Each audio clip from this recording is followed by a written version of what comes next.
If you were any type of gamer when this current generation started, you know that Sony's PlayStation 4 was riding extremely high. They had the trust of the fan base, they were promising amazing exclusives, and most of all, they had the power narrative on their side.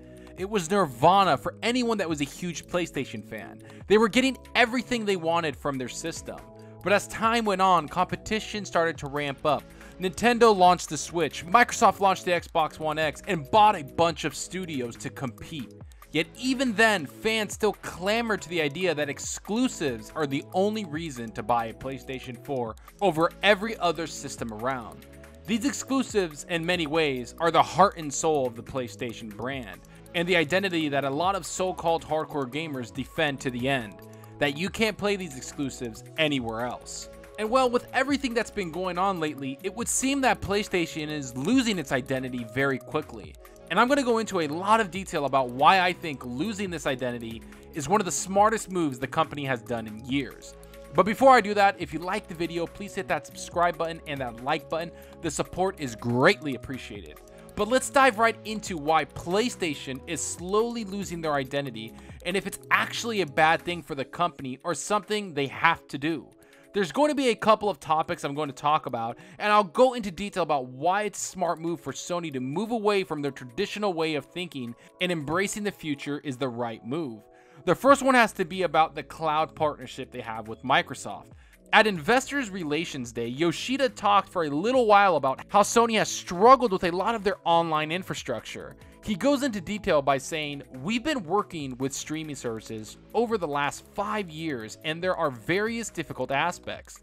The network latency for one. Some examples I could cite, for instance, the typical means of minimizing latency is the placement of servers on the edge closer to the users. But moving servers closer to one group of users can mean increasing latency for another group of users. With PS Now, we now know that the service has a capacity of about 5 million users, but it's still struggling to give a great experience to a lot of its already subscribed users. Yet, Sony realizes that the cloud streaming service is a huge part of gaming in the very near future. Will it replace traditional hardware? Of course not, but it will target an audience not many companies are able to reach. So for Yoshida, it's very easy to see why he's explaining to investors why his partnership with Microsoft is one of the best business moves the company could do. Which brings me to my next point in all of this, and that's competition will be extremely difficult for all companies coming in the next 5 years.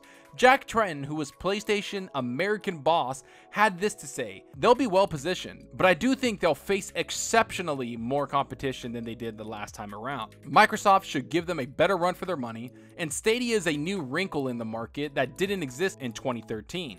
Nintendo is more relevant this time around. It's going to be a much more competitive market. There are new players, but they've learned some valuable lessons in this generation.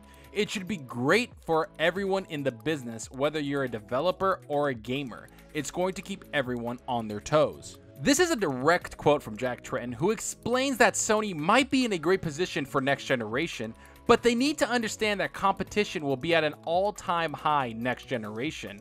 This isn't a bad thing, but it's something that a lot of people won't like to hear, mostly because Xbox will give them more competition, Google entering the gaming partner will give them trouble, and not to mention Nintendo getting a resurgence is something that Sony is keeping an eye on. But for me, the biggest telling point of Sony changing their identity has to be what Yoshida said about the console market and calling it niche. He explains this by saying, "As we speak, we provide, as I said, the immersive business and experience is something we would like to continue to place importance on. If you look at the game industry as a whole, the console market is not a major market. Rather, it's a niche market, if you will. But for core gamers, immersive experiences are something we would like to value. In this respect, for the time being, the console as something that brings about computing functionality to the users is very important. But on the other hand, technology will progress, and so as I said today, the remote play and PlayStation Now, the streaming services will be worked on in parallel. That is what we are doing at this moment." Now, I'm going to break this down for everyone that's hating on this quote. Yoshida is reporting this to his investors, you know, the people expecting the company to keep up its profits and also show a timeline of their future incomes. These same people hear Microsoft and Google tout the possibility of reaching 2 billion gamers through their cloud streaming platforms, which if you take those numbers is such a huge number compared to console gamers.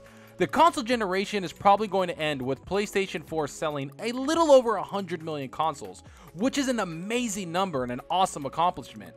But with more competition coming this time around, this number next generation can take a little bit of a hit or even stay the same, which to a lot of people in Sony isn't good either way. They always want to grow and they don't want to leave money on the table for other companies to grab. It's why they made their cloud partnership with Microsoft, so they'll be able to put their games on all devices and bring their exclusives on those devices through the cloud. Yoshida himself said in that quote that remote play in PlayStation Now will be worked on in parallel with the console. That means they are both equally important to the company. The console isn't the be-all end-all. The platform and services provided to that platform are what's important. So this goes back to what I said earlier in the video. Does this new business model make PlayStation lose their identity? I said they had the fan base's trust because they had the most powerful console and they had amazing exclusives that were boxed into one console. And a lot of the hardcore fans found this to be the most important part of the console. And when other companies decided to expand their market, a lot of people got angry at Xbox for trying to put their games on any device people wanted to play on.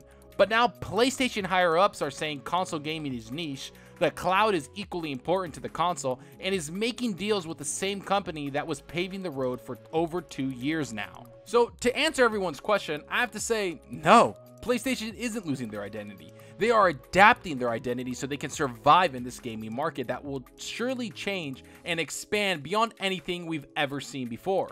This change is a smart move by Sony, and everyone that's a PlayStation fan should be excited to see the company is trying to adapt to the market instead of being annihilated by it. But I want to know what you guys think about this.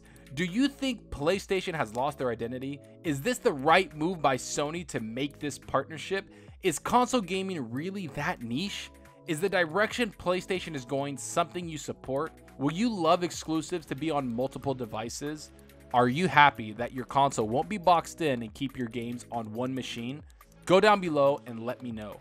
And I hope you guys enjoyed the video, and if you did, please hit that subscribe button and that like button. Any support helps the channel out more than you know. And you can also follow me on Twitter at Zalker87. I'm always on there talking games and sharing my videos.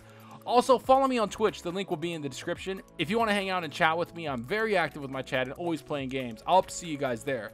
That's all for now. Thanks for watching, and until next time, remember, enjoy your gaming. Later.